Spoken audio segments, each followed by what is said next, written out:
মুখ্যমন্ত্রী যে অন্যায়গুলো করেছেন প্রথম দিন থেকে, সেই অন্যায়গুলোর প্রতিবাদ করার জন্যই আমরা নবান্ন অভিযানে মেনলি যাচ্ছি। সবাইকে আমন্ত্রণ জানিয়েছি আমরা। আমাদের জানা যতগুলো সংগঠন আছে, রাজনৈতিক দল আছে, সবাইকে আমন্ত্রণ জানিয়েছি। মেনলি মুখ্যমন্ত্রী প্রথম দিন থেকে আমাদের সঙ্গে যে বিরোধিতা করে আসছেন যাতে আমরা বিচার না পাই, সেই যে চেষ্টা চালাচ্ছেন এবং তার প্রশাসন যন্ত্র দিয়ে তিনি ব্যবহার করছেন, তার বিরুদ্ধে প্রতিবাদ করতে এবং মুখ্যমন্ত্রীকে 14তলা থেকে নামানোর জন্যই আমরা নবান্ন অভিযান করছি। তাহলে স্বরাষ্ট্র সচিবকে দেবো, যে যিনি দ্বিতীয় যে পদাধিকারী, যিনি মুখ্যমন্ত্রী পরে।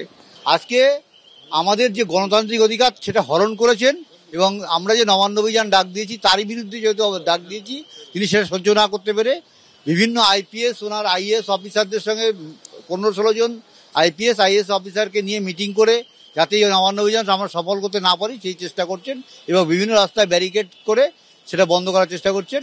মানুষের যে স্বতঃস্ফূর্ত আন্দোলন